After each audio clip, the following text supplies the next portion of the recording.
Fala galerinha, bom dia, boa tarde, boa noite. Estamos aqui para mais uma aula que hoje será sobre sistema digestório humano. Sistema digestório, obviamente, como o nome já diz, vai fazer a digestão dos alimentos. Só que para que a gente tem que fazer a digestão, né? O que o sistema digestório faz de importante? Porque se você falar simplesmente, faz a digestão, isso é muito vago. Pensa o seguinte, os alimentos que a gente come, a forma de nutriente, de energia que está nele, não é uma forma que a gente consegue utilizar nos processos do metabolismo do nosso corpo. Então, ocorre um processo de quebra desses nutrientes e posterior absorção deles, que é o sistema digestório que vai fazer. Além disso, no sistema digestório também ocorre a absorção de água, que não é quebrada, não sofre processo de digestão, mas também é absorvida pelo sistema digestório. E também o sistema digestório elimina os resíduos que não são aproveitáveis pelo nosso organismo. Ok? As partes dele: tubo digestório, que é o tubo por onde o alimento passa, e órgãos anexos. São órgãos que não fazem parte do tubo digestório, mas produzem substâncias que são jogadas nesse tubo digestório para auxiliar na digestão. Primeiro a gente vai falar das partes do tubo digestório. São essas aqui: boca, faringe, esôfago, estômago, intestino delgado e intestino grosso. A gente vai passar por cada um deles, falando o que vocês têm que saber de importante sobre cada um deles. E os órgãos anexos são três: as glândulas salivares, o fígado e o pâncreas. Vamos começar então pelo começo. Porta de entrada do alimento no sistema digestório, nossa amiguinha boca. Boca, ela inicia o processo de digestão. Muita gente fala de maneira errada que a digestão só vai começar lá no estômago. Isso não é verdade. A digestão ela começa aqui na boca, através de dois processos: a mastigação, que é um processo físico, vai cortar, triturar, amassar o alimento, e a ação da saliva, a salivação. Na saliva tem uma enzima chamada amilase salivar, que vai começar a digestão de carboidratos. A amilase salivar também recebe um outro nome, se você não gostou desse nome de amilase salivar, que é só você lembrar de alguém que é muito escandaloso. Por quê? Ele vive dando ti aonde? Ti ali. Tiarina. Tá? A mesma coisa que a amilase salivar, a função é digestão de carboidratos. A boca, ela é formada pelos dentes, língua, o céu da boca, que também é chamado de palato, e aqui parede interna das bochechas e os lábios. Tranquilinho? Sem muito mistério, né? Depois da boca, que a gente mastiga e a saliva começa a umidificar e realizar o início da digestão de carboidratos, a gente vai engolir o alimento, né? Um processo chamado deglutição. Então a língua vai empurrar o alimento para a parte seguinte do tubo digestório, que é a faringe. Lembra da faringe lá no sistema respiratório? Ela faz parte dos dois sistemas, tanto do respiratório quanto do digestório. Bom, aqui a gente vai ver a importância da faringe então para o sistema digestório, que vai ser ligar a boca até a parte seguinte do tubo digestório, que é o esôfago. Lá no finalzinho da faringe, a gente tem uma válvulazinha. Lembra do nome dela? Epiglote. O que a epiglote faz? É aquilo que a animação está mostrando.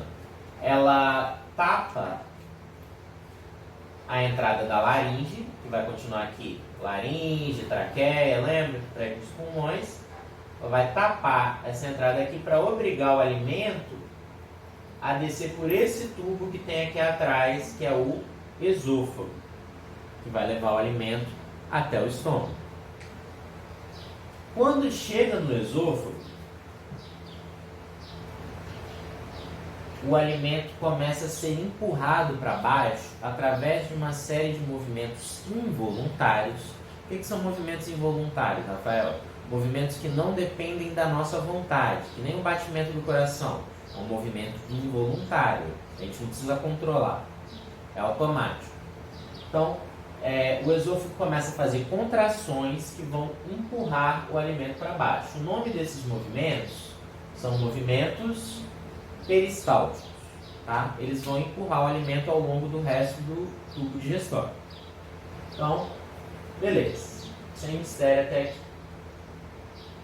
Então, faringe, passou aqui boca, mastigou, salivação, a língua empurra o alimento para trás, epiglote se fecha, o alimento passa aqui pela faringe, chega no esôfago, onde começam os movimentos peristálticos.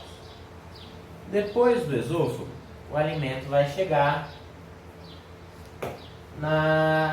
neste órgãozinho aqui, que você fala que eu estou gordo, mas eu estou magro. Estômago. O estômago, ele vai receber o bolo alimentar, todo mastigado lá, já com a ação da saliva, e vai fazer a digestão principalmente de proteínas. No próximo slide aqui, vai ter o estômago cortadinho, vai ficar mais fácil para a gente entender. O bolo alimentar chegou aqui. No estômago, a gente tem duas válvulas, que nem tinha lá no coração. Só que aqui no caso, a função dessas válvulas é manter o alimento preso dentro do estômago até que ocorra a digestão, a parte da digestão que tem que ocorrer ali. Tá? A válvula de baixo é fácil de lembrar. Só você lembrar de um papagaio que xinga muito. Por quê? Que é o pi, lara, lara. Tá, foi ruim, mas faz sentido. O piloro se fecha logo que o alimento chega aqui para impedir que o alimento já vá para o intestino delgado. E aqui em cima, depois que a gente termina de comer, essa outra válvula chamada de cárdia, tá? Cárdia porque ela fica aqui, ó, relativamente próxima do coração. Também se fecha para impedir o refluxo de alimento do estômago para o esôfago. Quando fala que a pessoa tem refluxo, o problema está aqui na cárdia. A cárdia não se fecha direito, né? E aí pode ocorrer um vazamento aqui de alimento ou de um pouquinho de suco gástrico para o esôfago. O líquido que faz a digestão aqui dentro do estômago é chamado de suco gástrico. Tá? O suco gástrico ele é formado por ácido clorídrico, a forma dele é HCl, mais uma outra enzima de quem não gosta de Coca-Cola. Quem prefere Pepsi é a pepsina. Beleza? Pepsina é uma enzima que vai realizar a digestão de proteínas. Ok? Só que para a pepsina agir, ela precisa de um pH ácido. Por isso que o suco gástrico também tem ácido clorídrico, para fazer o pH ficar mais ácido. Então, beleza. Aí o alimento chegou aqui no estômago, piloro se fecha, terminamos de comer, cárdia se fecha, o bolo alimentar fica aqui sofrendo a ação do suco gástrico umas 2 a 3 horas. Quando termina a ação do suco gástrico no bolo alimentar, o bolo alimentar muda de nome. Passa a ser chamado de um nome muito meigo. Ai, quimo. Tá bom? Quimo é o nome do bolo alimentar após a ação do suco gástrico. Antes da gente continuar aqui a nossa jornada do alimento, algumas coisinhas importantes que talvez vocês estejam se perguntando. No suco gástrico, a gente tem ácido clorídrico, que é um ácido extremamente forte, né? Um dos ácidos mais fortes que tem. Como é que esse ácido clorídrico não arrebenta com o estômago todo, não digere o próprio estômago? Pelo seguinte: as paredes do estômago produzem o suco gástrico, mas elas também produzem uma parede de muco. Lembra o muco também que eu falei lá no sistema respiratório? Aquele líquidozinho transparente, tal, meio gosmento? As paredes do estômago também produzem muco. Um muco um pouquinho diferente, mais espesso, cuja função é proteger a parede estomacal da ação do suco gástrico. Detalhe, quando a pessoa tem um mau hábito de ficar longos períodos sem se alimentar, o que pode ir acontecendo? O suco gástrico que tem aqui pode começar a ir corroendo um pouquinho essa parede de muco. E aí você pode ter a chamada queimação, a azia, que é o quê? Um excesso de acidez aqui na parede estomacal, porque não tem alimento aqui no estômago, né? Aí o suco gástrico está ali, não tem onde agir, fica ali na parede de muco, pode começar a desgastar ela. Além disso, o que pode contribuir? Lógico que não é você mascar eventualmente uma vez ou outra, mas você está muito tempo sem se alimentar, né? E você só fica mascando chiclete. O que acontece quando você masca chiclete? Você está ali mastigando. Qual que é a mensagem que você está mandando para o seu cérebro? Vai chegar alimento. O alimento chega? Não chega. Mas o seu cérebro já mandou para o estômago a mensagem de que vai chegar alimento. Então o estômago começa a fazer o quê? Produzir um monte de suco gástrico para digerir esse alimento que vai chegar. Então você fica muito tempo sem se alimentar, né? Fica constantemente mascando chiclete, ou fica constantemente consumindo alimentos com muita acidez. Isso aumenta a acidez do estômago, piora essa situação aqui. Aí essa azia pode evoluir para uma inflamação do estômago, que é quando essa parede de muco aqui já começa a ficar bem mais fraquinha. E aí tudo termina em ite e inflamação. Então gastrite, inflamação do estômago. Aí, né, já vai dar uma dorzinha mais sinistrinha. Se você não trata essa gastrite direito, ela já pode evoluir para uma coisa ainda pior, que é quando você já começa a fazer feridinhas na parede do estômago.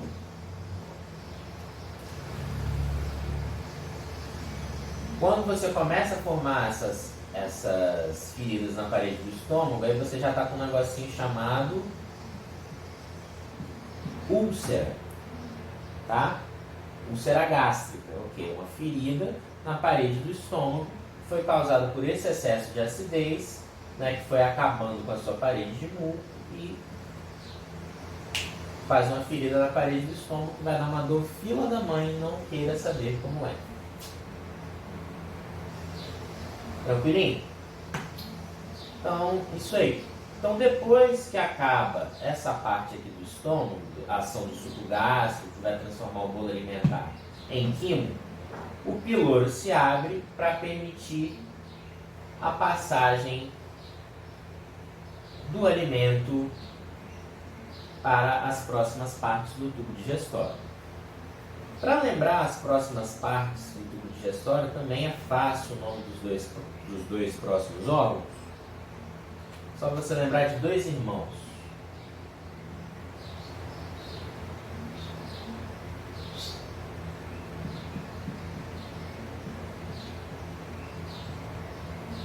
Eles têm a cabeça grande mesmo de propósito.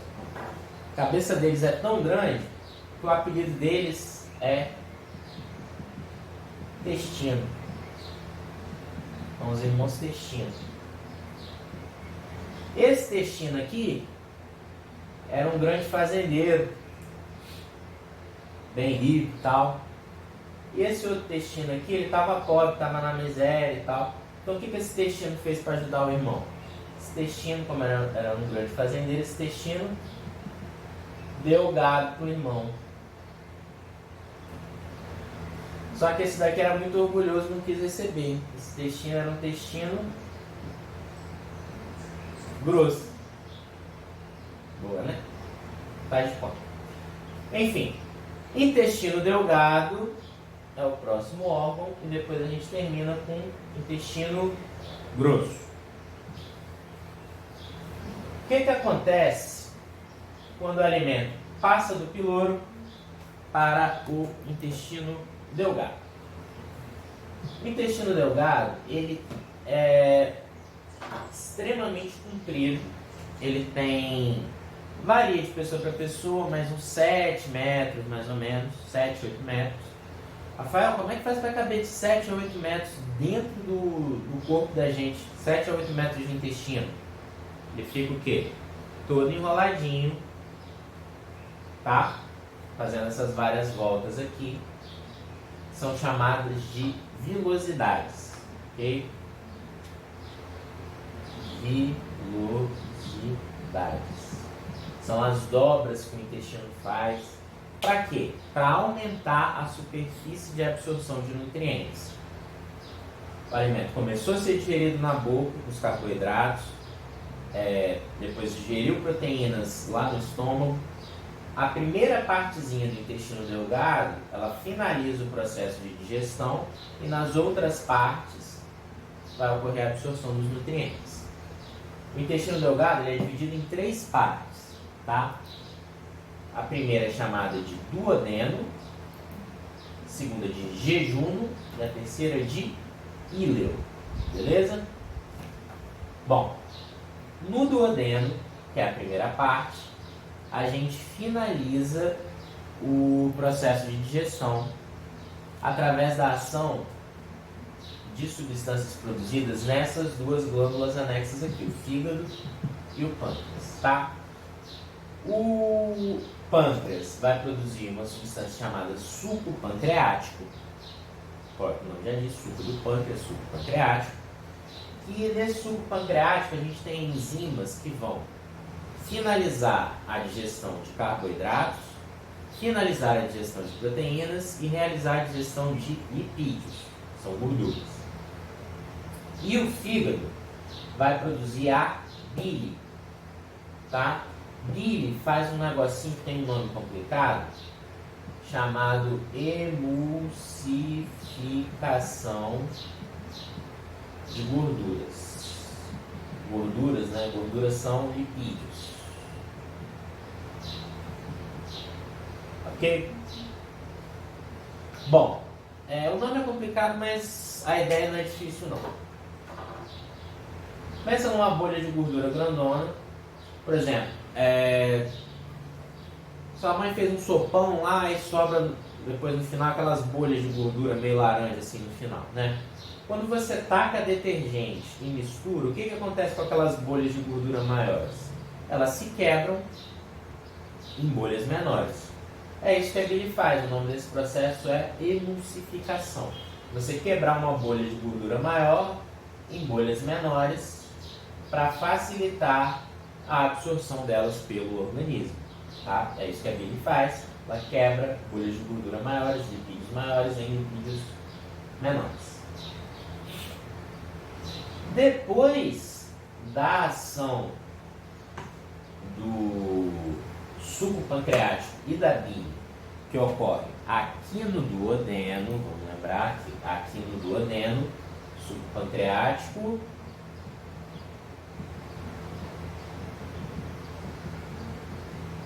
e a bile são jogadas aqui, finaliza o processo de digestão, de quebra de proteínas, de carboidratos, lipídios. Aí o quimo muda de nome de novo.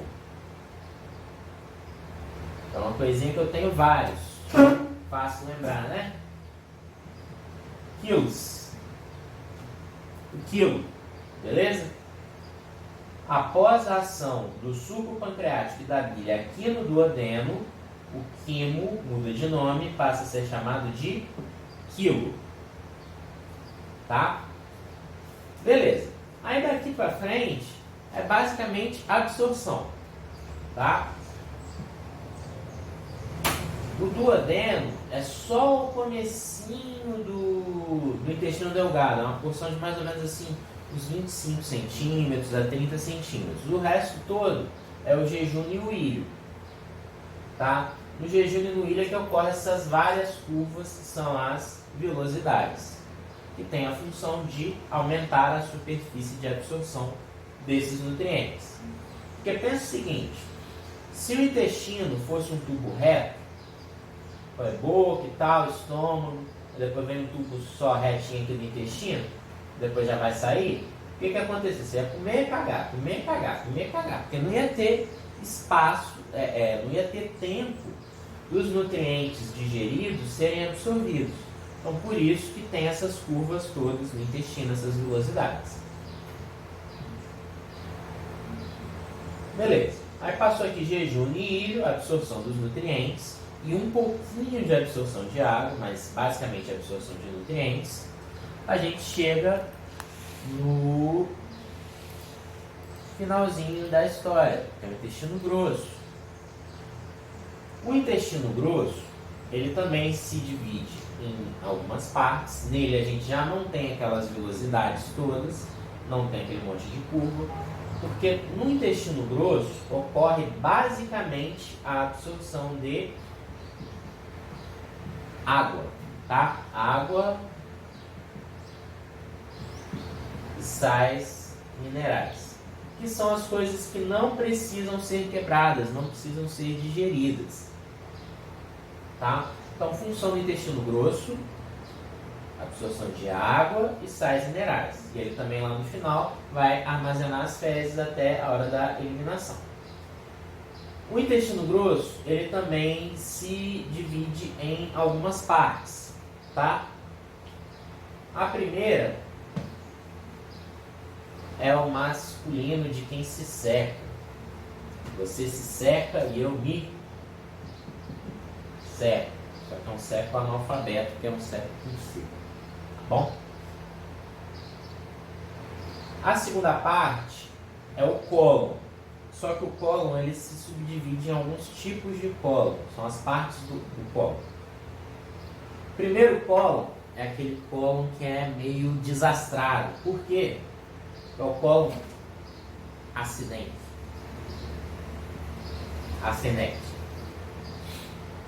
O segundo cólon é o cólon de quem tem dois sonhos na vida. Um é ser poeta e o outro é mudar de sexo. Por quê? Que é o cólon transverso. E o terceiro é o cólon daquela criança que está perdendo os dentinhos de leite, porque é o cólon descendente. Está sendo. Também não está aqui na figura, mas a gente também tem o cólon quando você está perdido, mas você tem um amigo que se chama Moide e ele sabe o caminho, então o que você faz? Você siga Moide. Cada vez pior, né? Mas tá bom. Cólon ascendente, cólon transverso, cólon descendente, cólon sigmoide. No final, a gente tem o reto, tá? Que é onde se acumulam as fezes até vir aquele chamado da natureza, né? E aí você vai passar o fax, molhar o rabo do macaco, botar o pé para nadar, dê o nome que você quiser, e ocorre a evacuação das fezes. Então, com isso a gente passou por todos os componentes do tubo digestório, mas eu ainda não falei Antes faltou falar um negocinho aqui do intestino grosso. O intestino grosso, ele tem, tá vendo essa tripinhazinha aqui? Um negocinho chamado apêndice. Para que o apêndice serve, Rafael? Para bosta nenhuma, só serve para inflamar e dar apendicite, tá? Tem estudos até que dizem que antigamente, né, quando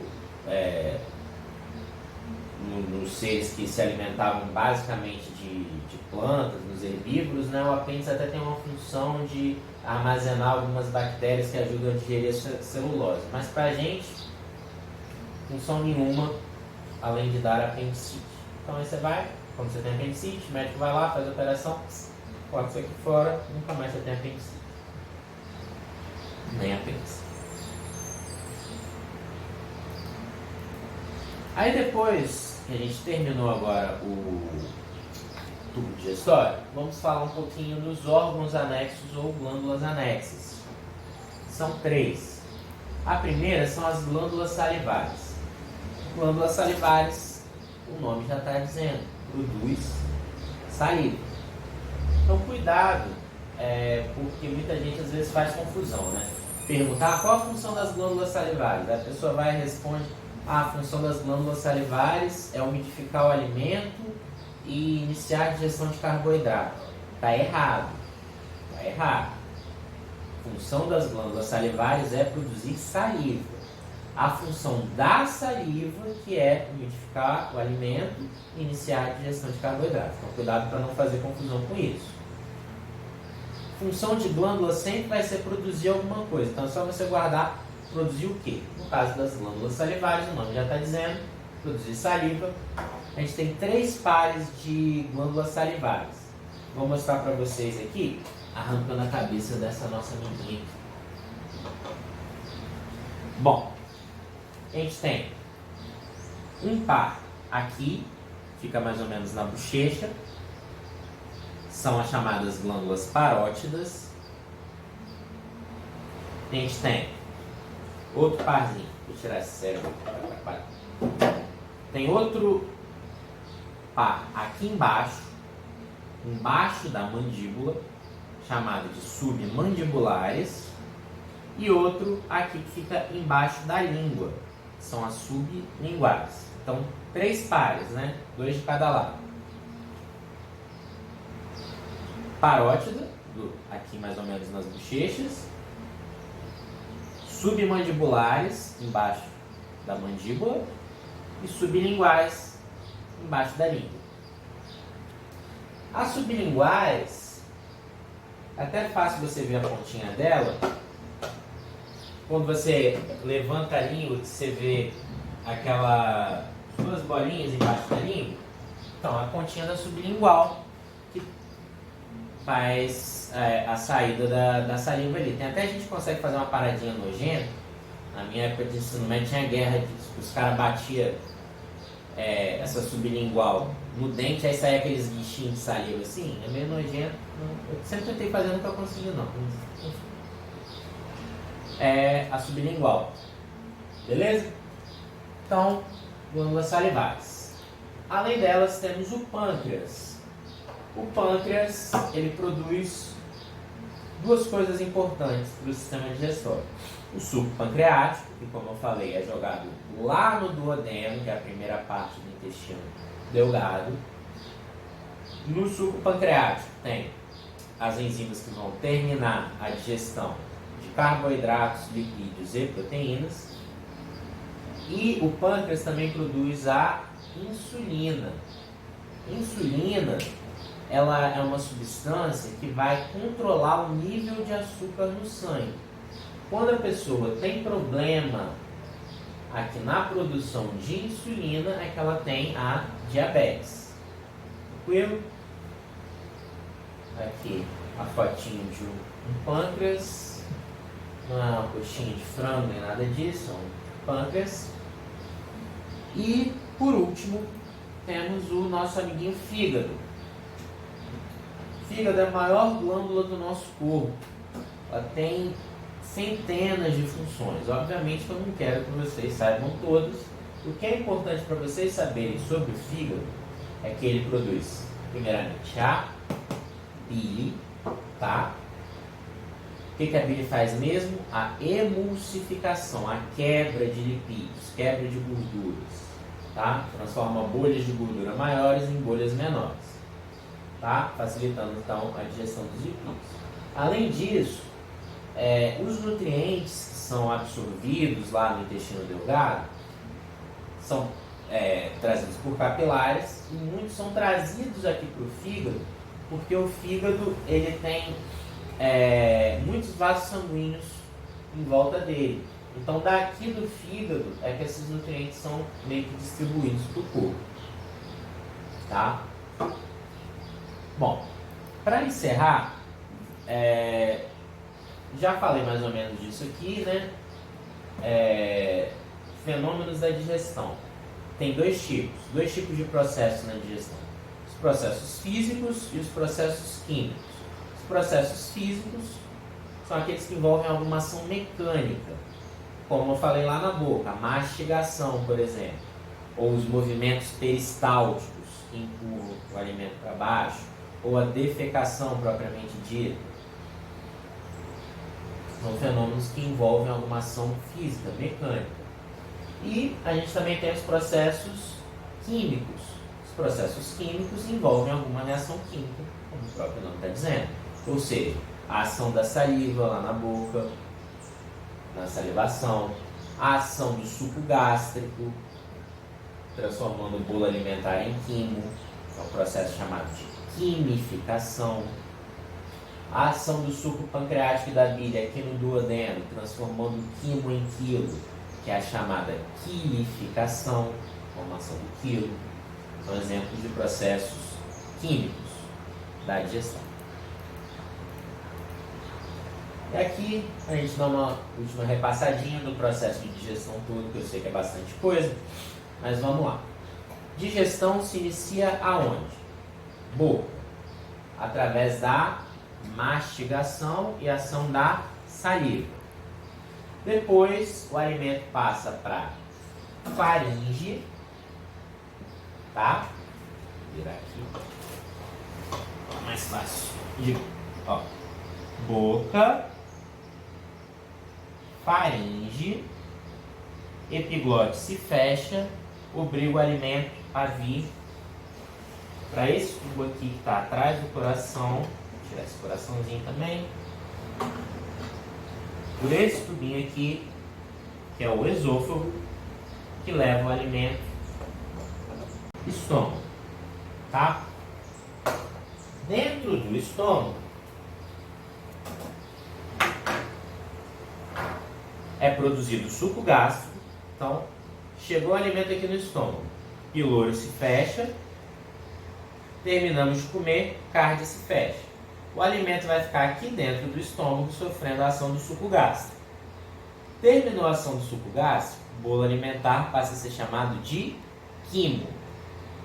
Beleza, aí o piloro se abre, vai permitir a passagem do alimento para esse aqui, que é o intestino, vou tirar aqui, intestino delgado, tá? No intestino delgado, a primeira partezinha dele, o fígado joga a bile e o pâncreas aqui que não dá para tirar, joga o suco pancreático. Aqui no duodeno, que é a primeira parte do intestino delgado, terminou a ação do suco pancreático e da bile aqui no duodeno, o quimo muda de nome de novo, passa a ser chamado quilo. Uma curiosidade interessante que eu não falei sobre o duodeno. Pensa o seguinte: o estômago ele não é destruído pelo ácido clorídrico porque as paredes dele produzem uma parede de muco que impede que ele seja destruído. Mas no duodeno, quando o piloro se abre aqui para permitir a passagem do alimento, do quimo para o duodeno, não tem como, como é que se diz, o piloro controlar, vai passar só o quimo, não vai passar nada de suco gástrico. um pouco de suco gástrico acaba passando junto com o quimo para o duodeno. Então, por que o duodeno não é destruído por esse suco gástrico, por esse ácido clorídrico do suco gástrico? Porque, junto com o suco pancreático, que é mandado pelo pâncreas, é mandado também um negocinho chamado bicarbonato. Lembra o bicarbonato de sódio que vocês tomam então, quando está vazio? Mesma coisa, o nosso pâncreas produz, né, que é uma substância básica, que vai junto com o suco pancreático, e ele neutraliza essa acidez do suco gástrico, impedindo que o duodeno seja destruído pelo suco gástrico. Tranquilo? Então tá. Depois que então terminou essa ação do suco pancreático e da bile aqui no duodeno, quimo muda de nome, passa a ser chamado de quilo.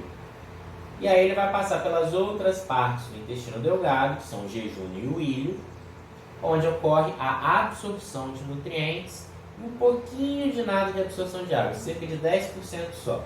90% é no intestino grosso, tá? Então, intestino delgado basicamente é absorção de nutrientes. Aí chegamos na última parte, que é o intestino grosso. No intestino grosso ocorre basicamente a absorção de água e sais minerais. Então, finalzinho do intestino delgado se comunica aqui com o ceco, que é a primeira parte do intestino grosso. Aí vai ceco, cólon ascendente, cólon transverso, cólon descendente, cólon sigmoide. Nesse trajeto está sendo absorvido a água e sais minerais que vão determinar a consistência das fezes. Aí as fezes vão chegar no reto. Quando chega no reto, vem o estímulo para a defecação. E aí, o resto você já sabe, né? Defecação, e aí vai lá para a privada, para o matinho, para o mar, seja lá onde for, né? Onde você vai se aliviar. Finaliza aqui o trajeto do alimento. Tá? Então, é basicamente isso, né? Estripei aqui praticamente o nosso coleguinha inteiro, mas espero que tenha dado para entender. Espero que vocês tenham gostado da aula. Qualquer dúvida me procurem. Um abraço e até a próxima. Valeu!